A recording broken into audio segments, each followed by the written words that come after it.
Los dos gigantes más peligrosos de la Biblia son primero Og, rey de Basán.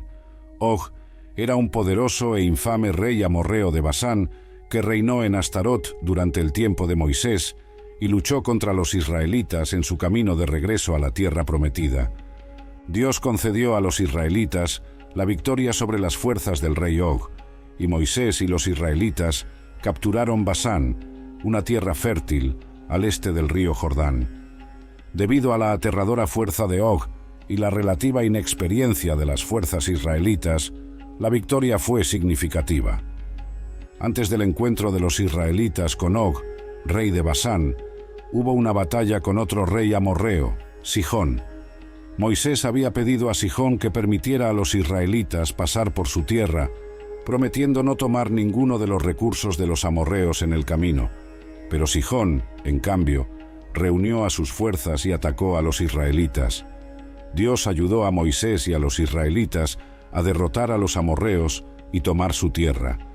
En Números 21, versículos 33 a 35 leemos: Entonces se volvieron y subieron por el camino de Basán, y Og, el rey de Basán, salió contra ellos, él y todo su pueblo, a la batalla de Edrei. Pero el Señor dijo a Moisés: No le temas, pues he entregado en tu mano a él y a todo su pueblo y su tierra, y le harás como hiciste a Sihón, rey de los amorreos, que habitaba en Hesbón. Así que los hijos de Israel mataron a Og y a sus hijos, y a todo su pueblo, hasta no dejarle sobreviviente, y se apoderaron de su tierra. Og, el rey de Basán, salió contra ellos. Esta fue otra batalla que Israel no inició, pero Israel estaba más que a la altura del desafío, y a través de su Dios ganaron una gloriosa victoria. No le temas, pues lo he entregado en tu mano. Este fue un aliento necesario porque Og de Basán era conocido por su tamaño y fuerza. Og era otro rey amorreo que no era una amenaza para Israel, porque el Señor ya le había dado a él y su dominio a Israel. El resultado de la lucha de Og ya estaba predeterminado antes de que él se hubiera puesto su armadura. La batalla entre las fuerzas de Og y las fuerzas de Moisés se describe en Deuteronomio. Según el texto, Og gobernaba sobre 60 ciudades fortificadas, todas las cuales fueron conquistadas por los israelitas. Esto le dio a Israel más territorio para ocupar en el lado oeste del río Jordán, y les demostró que podían superar a los poderosos enemigos que enfrentarían en el lado oeste del Jordán a través del poder de Dios. En Deuteronomio 3, versículos 3 a 5, leemos: Así que el Señor nuestro Dios también entregó en nuestras manos a Og, rey de Basán, y a todo su ejército. Los derrotamos, no dejando sobrevivientes. En ese tiempo, tomamos todas sus ciudades. No hubo ni una de las 60 ciudades que no tomáramos de ellos, toda la región de Argob en Basán. Todas estas ciudades estaban fortificadas con altas murallas y con puertas y barras, además de una gran cantidad de aldeas sin murallas. Las destruimos completamente, como habíamos hecho con Sihón, rey de Hesbón, destruyendo cada ciudad, hombres, mujeres y niños, pero todo el ganado y el botín de sus ciudades nos llevamos para nosotros. Como Sihón, Og llevó a todo su ejército a la batalla contra Israel, y en el caso de Sihón, Dios ya había decidido entregar al rey, junto con todo su ejército y tierra, a Israel. Israel destruyó toda la población y tomó control de todas las 60 ciudades en el reino de Og, que tenían las mismas altas murallas que las de Sihón. Cuando Dios decidió entregar a un enemigo a su pueblo, incluso ciudades fuertemente fortificadas no eran rival para el enemigo. En el futuro, cuando llegaran a Jericó, la ilustración más impactante de esa realidad tendría lugar allí. Og también era un hombre enorme, con una cama de hierro que medía 9 codos de largo y 4 codos de ancho, lo que equivale a 13 pies y medio de largo y 6 pies de ancho. La inclusión de este detalle resalta el tamaño de Og. Un hombre que necesitaba una cama de este tamaño era probablemente muy alto, 10 o 11 pies. Israel triunfó contra Sihón y Og y tomó control de sus extensas tierras en la ribera oriental del río Jordán. Después de que fueron derrotados, era obvio que Og no era un gobernante débil. Israel no tenía ninguna razón para estar ansioso respecto al tamaño de sus oponentes. Todo lo que se requería de ellos era recordar cuán poderoso era su Dios. En Deuteronomio 3, versículo 11, leemos: «Porque solo Og, rey de Basán, quedó del remanente de los gigantes conocidos como los refaítas. He aquí, su marco de cama era un marco de cama de hierro. No está en Rabá de los amonitas. Medía 9 codos, 12 pies, de largo, y 4 codos, 6 pies, de ancho, usando el codo de un hombre». Su colosal cama se había hecho famosa y sin duda había sido guardada como un recuerdo. La noticia de la victoria se difundió rápidamente, infundiendo miedo en los corazones de aquellos en Canaán. Rahab, una prostituta de Jericó, creyó que el Señor tenía poder incluso sobre esa ciudad fuertemente fortificada, porque ella y otros habían oído de la victoria sobre Sihón y Og. En Josué 2, versículo 10, leemos: «Porque hemos oído cómo el Señor secó el agua del Mar Rojo para ustedes cuando salieron de Egipto, y lo que hicieron a los 2 reyes de los amorreos que estaban más allá del Jordán, al este, a Sihón y Og, a quienes ustedes destruyeron completamente».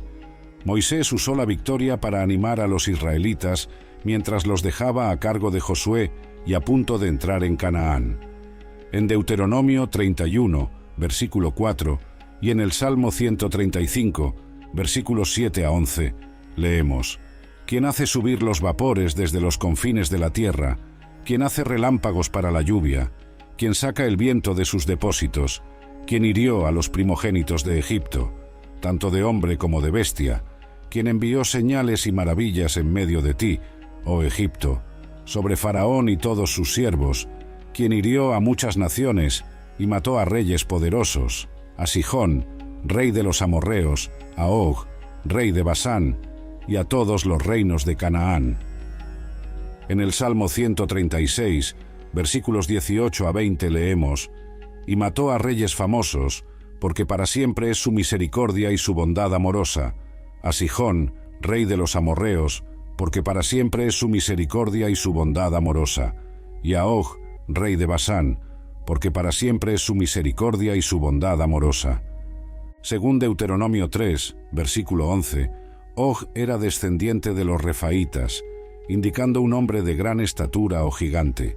En Josué 12, versículo 4, leemos: «Y el territorio de Og, rey de Basán, uno de los remanentes de los refaítas, que vivía en Astarot y en Edrei». Og es referido como el último de los refaítas en Deuteronomio 3, versículo 11, y más tarde en los libros de Números y Josué. Refaítas es una palabra hebrea para gigantes. Los refaítas o Refaim eran un pueblo que vivía en Canaán y otros lugares durante el tiempo de Moisés y Josué. El término refaítas es descriptivo, no étnico. Significa los terribles. Los refaítas eran gigantes acostumbrados a la batalla. Cuando los israelitas intentaron por primera vez entrar en la tierra prometida, los espías informaron que estaba habitada por gigantes conocidos como Nefilim y los hijos de Anak. Las referencias repetidas a los refaítas en estos primeros 3 capítulos demuestran que Israel, confiando en Dios, era más que capaz de derrotar a esta temible raza de guerreros.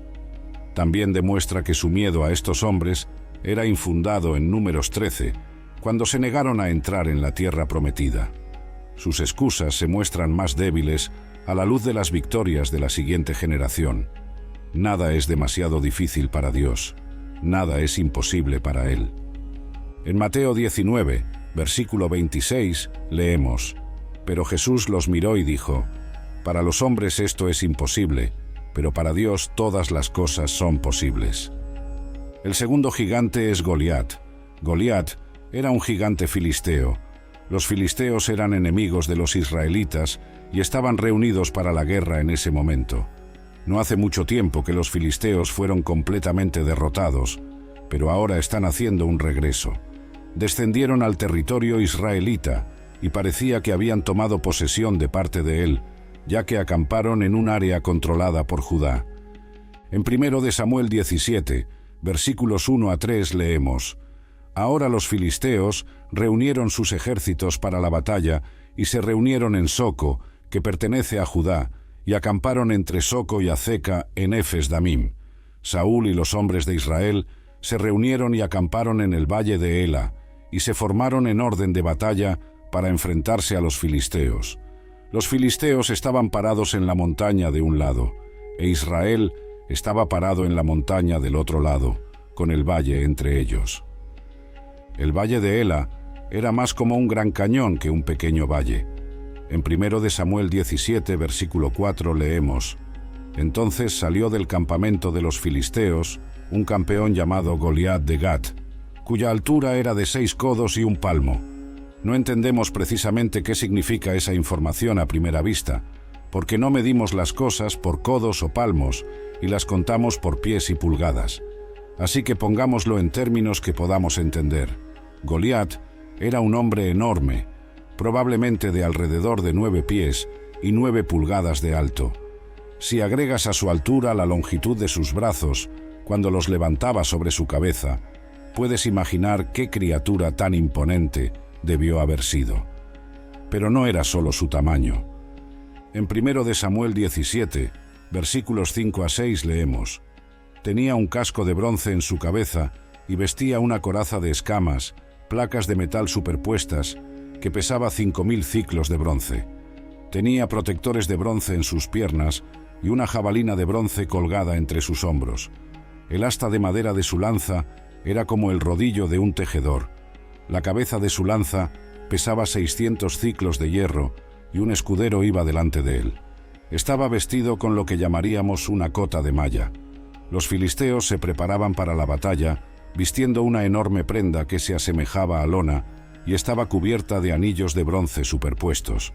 Esta cota de malla protegía al portador desde los hombros hasta las rodillas contra las armas utilizadas por el adversario.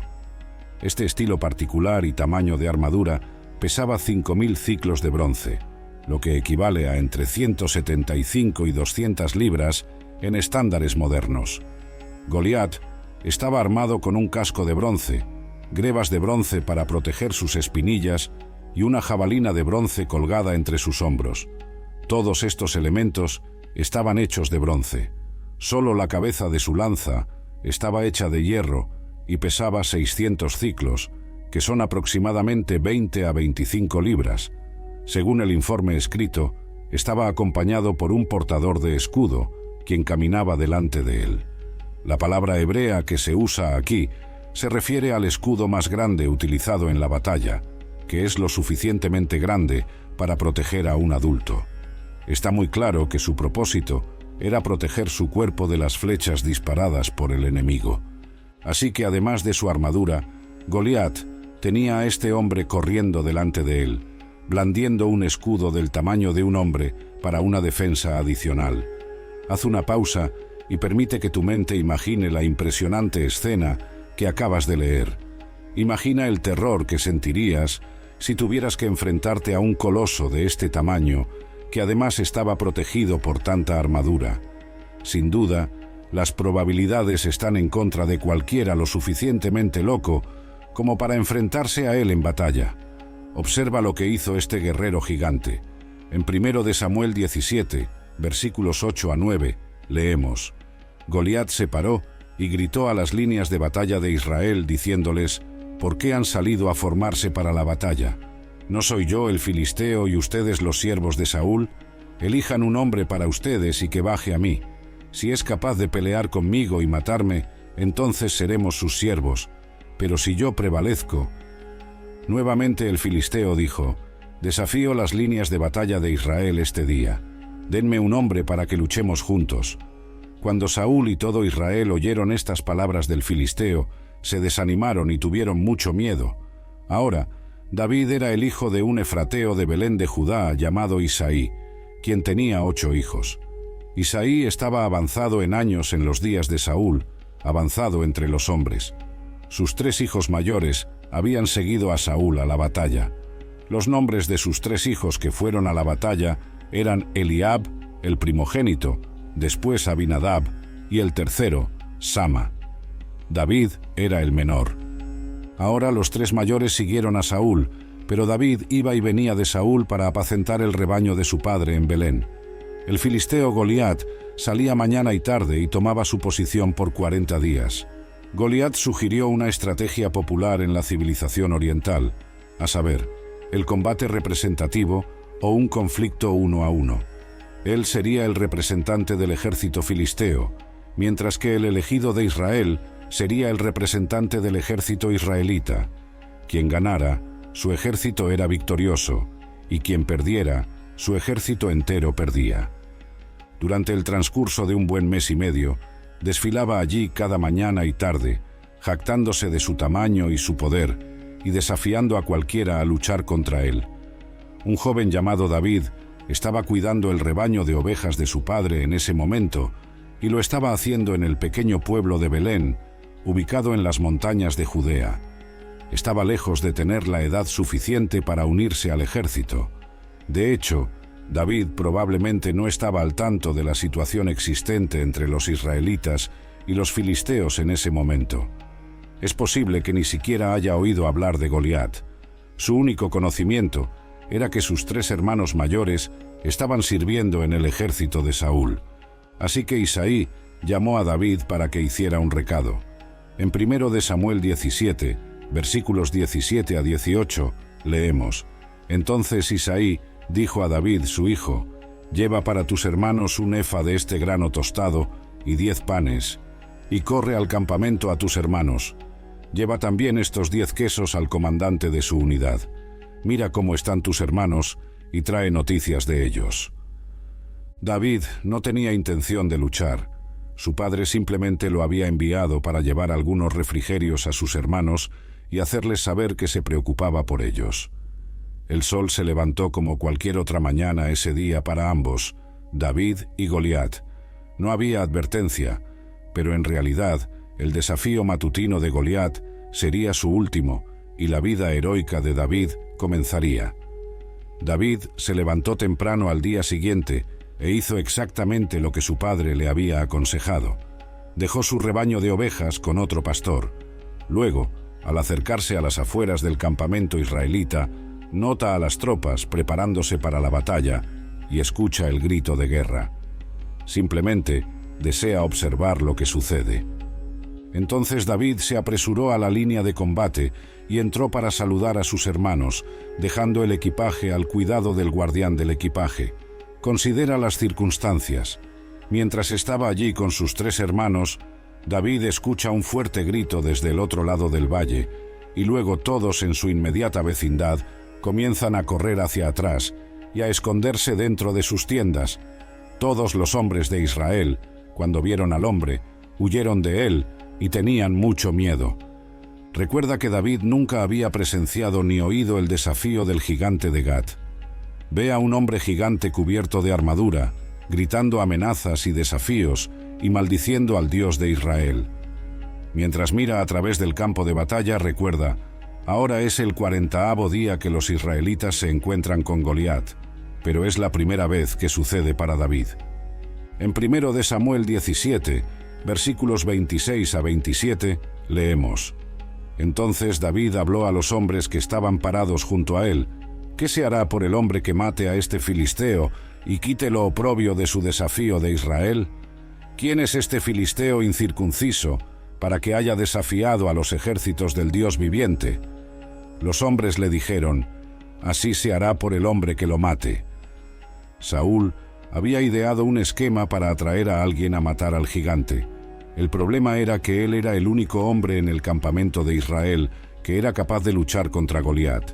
Era más alto y robusto que todos los demás, y era el líder del pueblo. Saúl ideó una estrategia que idealmente atraería a alguien más al combate. Prometió al hombre que matara a Goliat una gran recompensa, además de la mano de su hija en matrimonio y una exención de impuestos para la casa de su padre. Una novia, una gran riqueza y una vida libre de impuestos no parecen tan malos, ¿verdad? Aún así, no fue suficiente para atraer a un voluntario. La gente en el entorno inmediato de David le informó sobre el plan de incentivos, que incluía una variedad de motivaciones externas. Así que aquí está David, vestido con su ropa de pastor más básica, y armado con sus armas más básicas de pastor, su honda y su bastón, listo para luchar. Entonces llega el punto de inflexión. En 1 de Samuel 17, versículos 41 a 46, leemos: El filisteo avanzó y se acercó a David, con su portador del escudo delante de él. Cuando el filisteo miró y vio a David, lo despreció porque era solo un joven rubio y de buena apariencia. El filisteo dijo a David: ¿Soy acaso un perro para que vengas a mí con palos? Y el filisteo maldijo a David por sus dioses. El filisteo también dijo a David: Ven a mí, y daré tu carne a las aves del cielo y a las bestias del campo. Entonces David dijo al filisteo: Tú vienes a mí con espada, lanza y jabalina, pero yo vengo a ti en el nombre del Señor de los ejércitos, el Dios de los ejércitos de Israel, a quien has desafiado. Este día el Señor te entregará en mi mano, y yo te derribaré y te cortaré la cabeza, y daré los cadáveres del ejército de los filisteos este día a las aves del cielo y a las bestias de la tierra, para que toda la tierra sepa que hay un Dios en Israel. Imagina las posibilidades. David se mantuvo impasible frente a esta criatura masiva. Todo lo que David tenía era una honda y una piedra contra un gigante que llevaba 200 libras de armadura. Una piedra lanzada por el aire, y eso fue todo. Goliat cayó como un saco de rocas. En 1 de Samuel 17, versículos 47 a 51, leemos: Y para que toda esta asamblea sepa que el Señor no salva con espada ni con lanza, porque la batalla es del Señor, y Él os entregará en nuestras manos. Cuando el filisteo se levantó y vino hacia adelante para encontrarse con David, David corrió rápidamente hacia la línea de batalla para encontrarse con el filisteo. David metió su mano en su bolsa y sacó una piedra, y la lanzó con la honda y golpeó al filisteo en la frente. La piedra se hundió en su frente y cayó de cara al suelo. Así, David prevaleció sobre el filisteo con una honda y una piedra, y derribó al filisteo y lo mató. Pero no había espada en la mano de David. Entonces corrió y se paró sobre el filisteo. Tomó su espada y la sacó de la vaina y lo mató, y le cortó la cabeza con ella. Cuando los filisteos vieron que su campeón estaba muerto, huyeron. Después de eso, los filisteos no se quedaron. Se dispersaron cuando se dieron cuenta de que su campeón estaba muerto. Después de eso, David llevó la cabeza del filisteo a Jerusalén. En cuanto a las armas de Goliat, David tuvo que usar la propia espada de Goliat para matarlo. El narrador dice que el héroe guardó su arma dentro de su tienda. Simplemente permanecieron allí como trofeos. Este conflicto crucial entre gigantes nos enseña 4 cosas. Primero, enfrentar gigantes es una experiencia intimidante. Con la perspectiva perfecta y una distancia segura de miles de años, podemos mirar hacia atrás a la osadía y victoria de Moisés y David.